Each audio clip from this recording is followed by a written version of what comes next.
Sorry to burst your bubble, but if you think the trick to turning a one shot into a campaign is leaving it on a cliffhanger, well, you're wrong.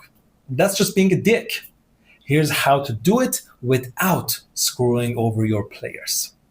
Hey everyone, I'm Zaklis, a D&D Dungeon Master and World Builder. We're about to talk about something that every DM secretly wants. A one-shot that grows into a full campaign without feeling forced. Before we jump in, let me tell you how this video will work. First, I'll give you a core rule that you need.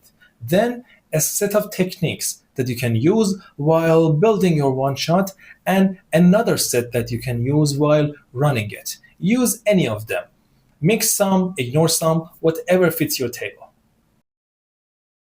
Let's start with the rule that makes all of this possible. And it's super important. It's the how to not become a dick rule. The one-shot should feel complete whether it turns into a campaign or not. The priority is proper ending first, campaign potential second. Your players need to walk away with a sense of closure, feeling that this story ended, not like they were tricked into a campaign prologue. And speaking from experience, that's a shitty thing to do. When a one-shot stands on its own, every extra threat feels like a bonus, like dessert. The campaign isn't something you plan. It's something that becomes possible because the one-shots wasn't trying too hard. These are small choices that you make during prep that gives the story room to grow naturally without turning into a half-written campaign. Mission finished, villain defeated, town saved. But don't wipe every question off the map. If the party stops a cult's ritual, great. The ritual is over, it's done. But what about the cult itself? The one-shot must end cleanly, but the world should still have a heartbeat. You can bring up subjects that can exist around and outside the adventure. A border war that the town is worried about, strange disappearances in another region, a famous hero gone missing recently in the capital. These should be large scale enough that your players couldn't get involved even if they wanted to. You don't explain them, you simply acknowledge that they are happening. These make your world feel alive, and if the one-shot turns into a campaign later, you already have material to work with. These should feel like flavor, not announcement. Lines like, the travelers say that the mists in the northern forests are blue instead of gray, or people think the old lighthouse is abandoned but the light turns on at a certain time in nights. These aren't quests right now, and they're not promises. They're simply statements with a little bit of mystery behind them. But keep in mind, you'll want, that's interesting, not, holy crap, what's that about? Seeds are different than lore facts. They are details that look normal right now, but could turn into something meaningful later if the players care. For example, a guard who casually mentions that their captain has been limping lately, or a town festival that's been preparing for the Founders Day, but no one really remembers what the origin story is about, or a symbol on a crate that no one pays any attention to.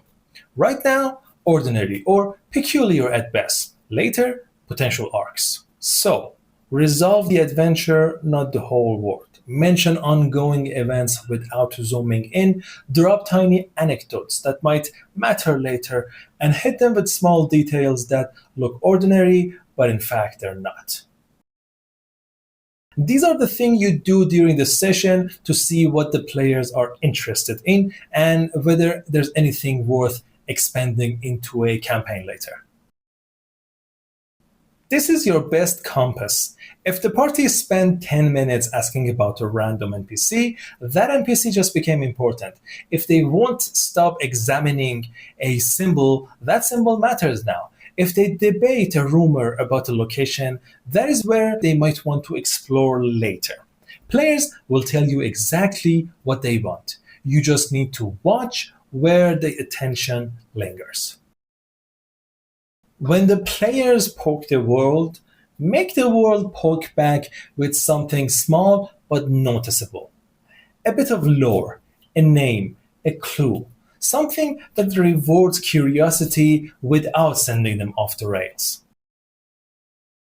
When the ending hits, let the world react to what they did. The town celebrates. A faction takes notice. Someone sends a message. This doesn't create new quests outright. It just shows them that what they did mattered. Seeing the ripple effect of their actions is the bridge between a one shot and wanting more, which is a campaign. No, that's not a typo or a mistake. We've come full circle with good reasons. This is about the execution of those ideas. Wrap up the story completely, but the final scene should leave at least one meaningful thread hanging. Not in dialogues, but in the world itself. The defeated villain drops a map that nobody understands. A rescued NPC mentions that the villain was reporting to someone, or a final shot shows a similar or related danger elsewhere. You, as the DM, don't pitch anything. The ending simply suggests possibilities. If the players take the bait, great. If not, the one shot stands on its own and it's a win win. So, look for players' curiosity. When it turns into exploration, reward but tread lightly. Let the consequences of their actions breathe and manifest. And finally, end with a choice. Not a spoken choice, but an implied one. A one shot becomes a campaign when the world feels big, not the adventure. And not because you planned more, but because you created a story that had room to breathe and grow. If you ever had one shots that accidentally turned into campaigns, tell me how it happens. I really like hearing those kind of stories. And if you want more videos about building better adventures, hit subscribe and maybe share this video with your DM buddies.